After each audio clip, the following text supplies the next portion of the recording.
Assalamualaikum warahmatullahi wabarakatuh.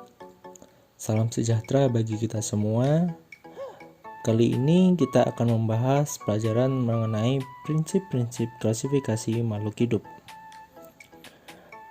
Prinsip-prinsip klasifikasi makhluk hidup sendiri merupakan pengelompokan aneka jenis hewan atau tumbuhan ke dalam kelompok tertentu.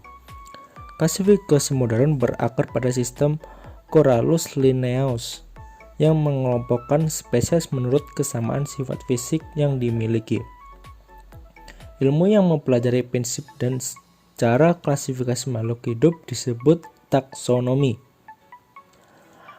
Dan adapun tujuan dan manfaat klasifikasi makhluk hidup, yaitu tujuannya untuk mengelompokkan makhluk hidup berdasarkan persamaan ciri-ciri yang dimiliki dan mendeskripsikan ciri-ciri suatu jenis makhluk hidup untuk membedakannya dengan makhluk hidup dari jenis yang lain. Selanjutnya, menyederhanakan objek studi.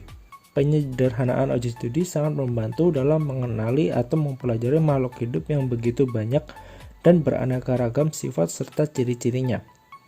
Selanjutnya yaitu mengetahui hubungan kekerabatan antar makhluk hidup. Dan yang terakhir, tujuannya yaitu memberi nama makhluk hidup yang belum diketahui namanya. Adapun manfaat dari klasifikasi makhluk hidup yaitu memudahkan kita dalam mempelajari makhluk hidup yang sangat beraneka ragam. 2. Mengetahui jenis-jenis makhluk hidup. Dan yang terakhir yaitu mengetahui hubungan kekerabatan antar makhluk hidup satu dengan yang lain. Yang ketiga yaitu tata nama ilmiah makhluk hidup. Nama ilmiah makhluk hidup diambil dari genus dan spesies dalam klasifikasi makhluk hidup. Berikut adalah tata nama ilmiah makhluk hidup. Pertama, menggunakan bahasa Latin. Yang kedua yaitu terdiri dari dua kata dan masing-masing diambil dari genus dan spesies dari klasifikasi makhluk hidup tersebut. Ketiga, genus terletak di kata pertama. Keempat, spesies terletak di kata kedua. Kelima, dicetak miring atau diisi garis bawah. Keenam, huruf pertama pada kata pertama harus kapital. Dan yang terakhir yaitu huruf pertama pada kata kedua tidak kapital.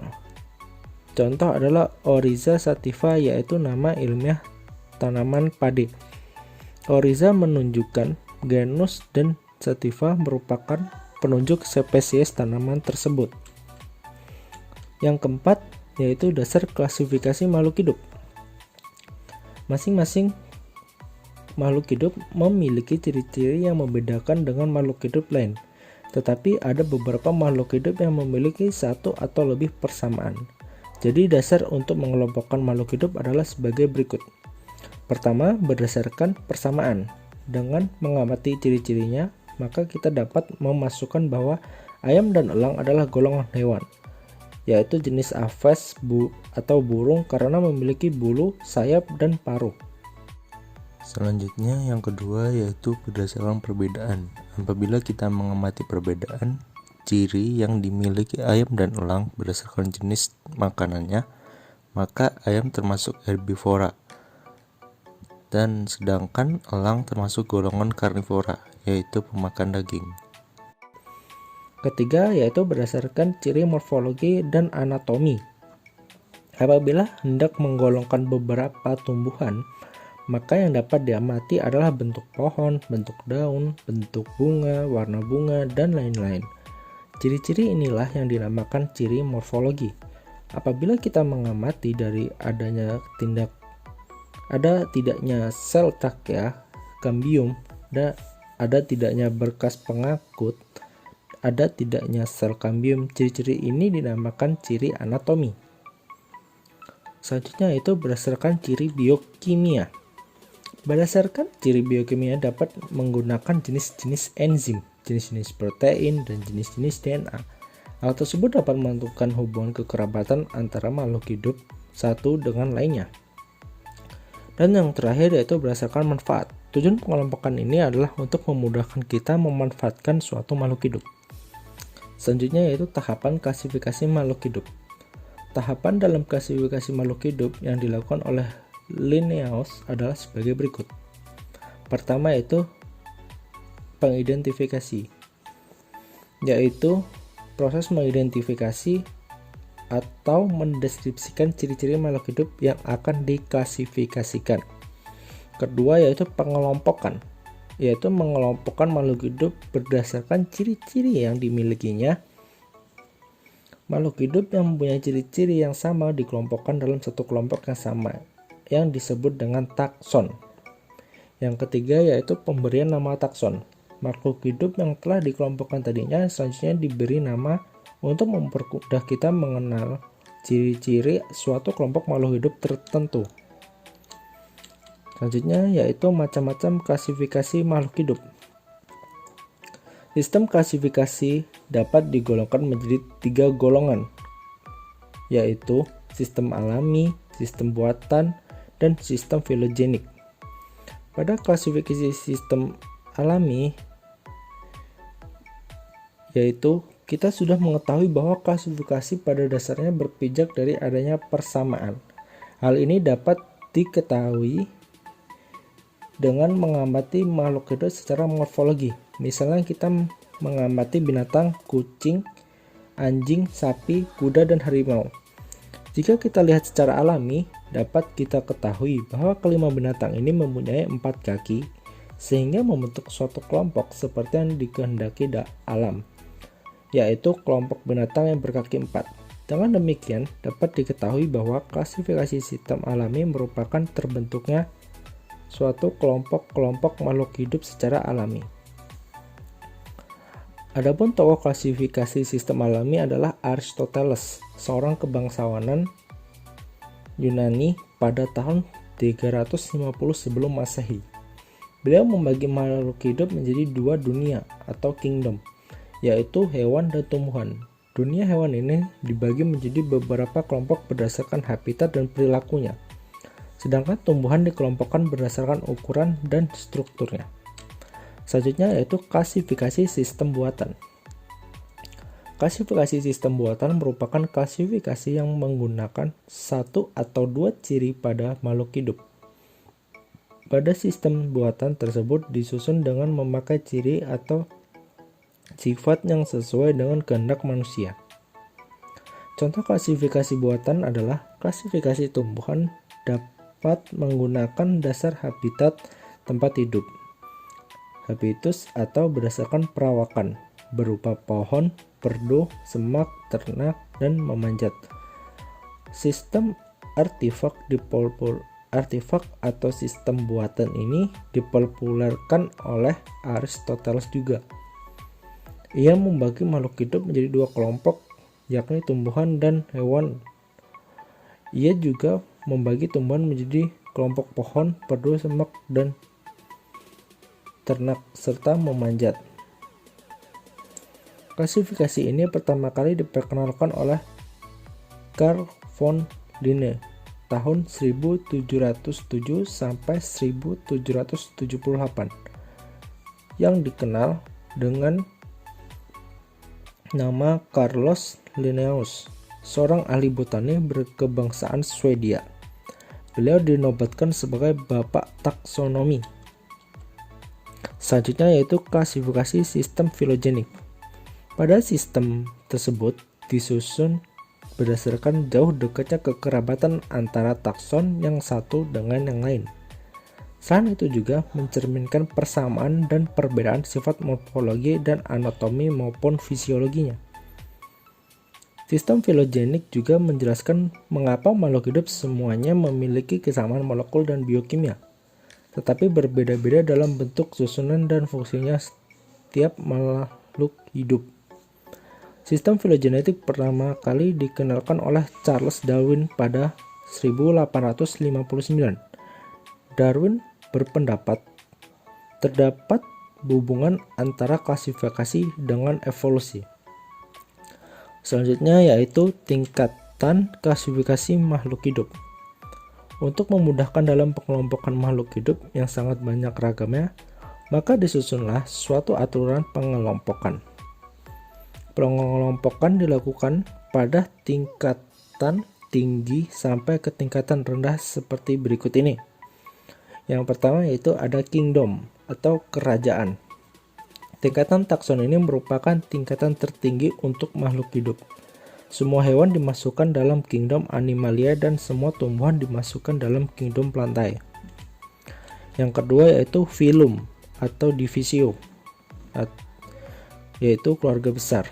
Pada dasarnya, phylum dapat didefinisikan dengan dua cara, sebagai sekelompok organisme dengan tingkat kemiripan morfologis atau perkembangan tertentu.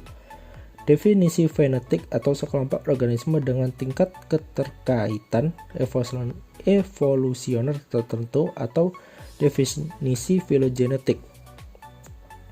Phylum adalah suatu tingkatan klasifikasi atau peringkat taksonomi di bawah kerajaan dan kelas di atas. Secara tradisional dalam botani, istilah divisi telah digunakan sebagai pengganti phylum. Meskipun kode nomenklatur internasional untuk alga, jamur, dan tumbuhan menerima istilah tersebut sebagai padanan. Penamaan phylum hewan tidak memiliki akhiran yang khas, sedangkan penamaan divisio tumbuhan diberikan akhiran yang khas. Misalnya Pita dan Mycota. Tumbuhan yang berbiji dimasukkan dalam divisio Spermatophyta. Jamur berbasidium dimasukkan dalam divisio Basidiomycota. Selanjutnya yaitu tingkatan kelas. Tingkatan takson ini lebih rendah dari kelompok takson phylum atau divisio. Artinya, apabila kelompok makhluk hidup dalam divisio atau phylum memiliki ciri-ciri yang sama, maka dimasukkan dalam satu kelas. Contoh kelas pada hewan yaitu hewan menyusui atau mamalia, misalnya anjing, kucing, kelinci, dan lain-lain. Adapun kelas pada tumbuhan ada dua, yaitu tumbuhan berbiji berkeping 1 dan berkeping 2. Dengan demikian, tumbuhan mempunyai divisio Spermatophyta, kelas Monocotyledonae dan Dicotyledonae. Selanjutnya yaitu tingkatan ordo atau bangsa. Tingkatan takson yang lebih rendah dari kelas ordo pada tumbuhan.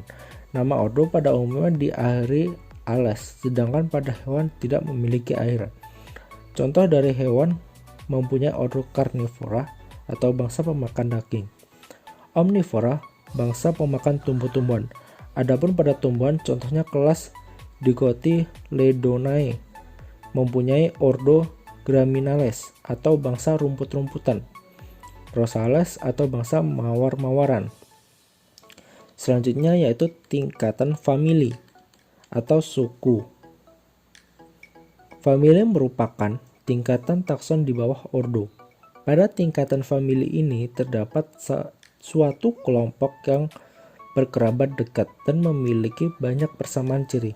Nama famili pada tumbuhan pada umumnya diberikan akhir Aceae, sedangkan pada nama hewan diberi nama akhir Idae. Contoh keluarga hewan yaitu Canidae atau keluarga anjing, Felidae keluarga kucing. Contoh keluarga tumbuhan adalah Solanaceae atau keluarga kentang, dan Rosaceae atau keluarga mawar. Selanjutnya yaitu tingkatan genus atau marga. Takson genus adalah nama takson yang paling rendah dari famili. Nama genus terdiri atas satu kata yang diambil dari kata apa saja, bisa dari nama hewan atau tumbuhan, zat kandungan, dan sebagainya. Huruf pertamanya diawali dengan huruf kapital dan ditulis dengan miring atau ditulis tegak dengan garis bawah. Contoh untuk hewan adalah Canis atau marga anjing, Felis atau marga kucing, Tania atau marga cacing. Adapun contoh pada tumbuhan yaitu Rosa atau marga mawar, Annona yaitu marga sirsak dan srikaya, dan Solanum atau marga terong-terongan. Selanjutnya yaitu spesies atau jenis. Pada tingkatan spesies ini merupakan tingkatan takson paling rendah dan menjadi unit atau satuan dasar klasifikasi.